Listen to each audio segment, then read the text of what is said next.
Cena kávy nám v poslednej dobe zrástla neuveriteľným spôsobom.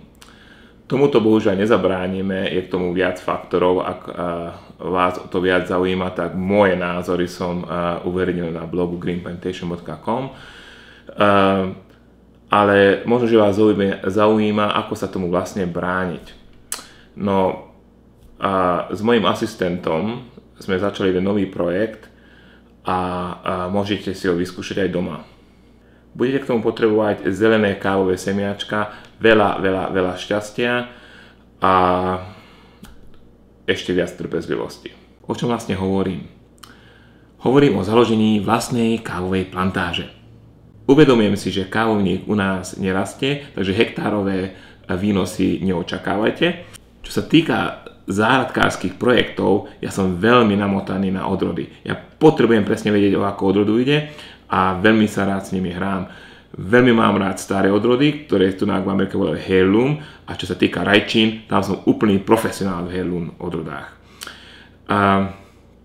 V káve bohužiaľ nie.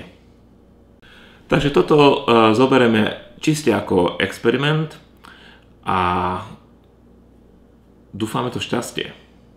Najzákladnejšia vec predtým, ako začneme rátať naše zisky z našich výnosov, by bolo asi si vypestovať tú rastlinku.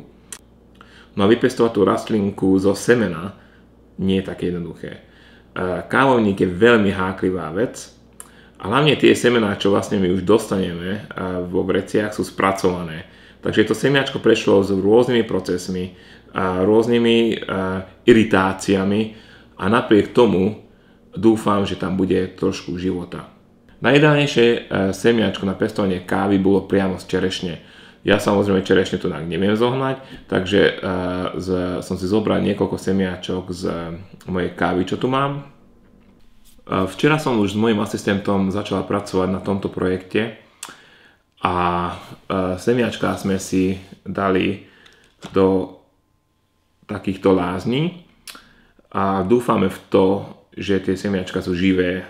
Svoju živosť nám ukážu tak, že ukážu taký maličký chvostík a ten chvostík je vlastne embryo. A to semiačko s tým chvostíkom alebo embryom by malo byť živé. Takže z biológie som nebol najlepší, ale tieto veci si pamätám a dúfam, že mi to vyjde. Je to vlastne pokus, prečo nie? Z tunajších kaviarní som si zohnal takéto kelímky. Namiesto toho, že by skončili na smeti a skončia v našom projekte. A samozrejme na spodok si musíte urobiť jednu dieru, aby tá voda, čo keď budeme polievať tú rastlinku, mala kde odísť, aby nám to semiačko úplne neznilo. A tiež potrebujete niečo, čo je dlhšie, nakoľko kávovník má dosť dlhý koreň. Takže toto presvedča to bude fajn, keď nám to vyjde, tak samozrejme ten kávovník presadíme. Tak ako to robíme s plantami papriky a paradajok.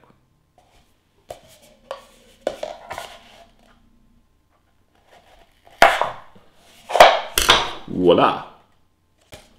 Ak ste v kávovej branži, tak vyberte si tieto kelímky od konkurencie, ako je to celkom príjemný pocit zobrať konkurenta a tak, robiť do dierky. Samozrejme má to aj svoje negatíva, lebo budete pestovať vlastne dosť dlhé obdobie kávu v tomto kelímku a keď vidíte znak konkurencie, tak vám môže prísť každý deň špatne, ale tak všetko chodí so svojím rizikom však. Ďalšia vec, čo som vám úplne zabudol povedať, je to, že trpezlivosť. To semiačko som mal v tých lázniach asi 24 hodín. A keď ho presadíme, možno nám to bude trvať až 2 mesiace, pokiaľ sa nám ukáže malá rastlinka. Ako sa nám ukáže. Tak tieto kelímky som naplnil pôdou a tie včerajšie kelímky, v ktorých mám kávu, mám označené pôvodom, teda krajinou, odkiaľ tá káva pochádza a keď viem, tak aj odrodov toho kávovníka. Vyberiem iba tie semiačka, ktoré nám odkrývajú to embryo, lebo ostatné sú aj tak mŕtve. Takže začnem.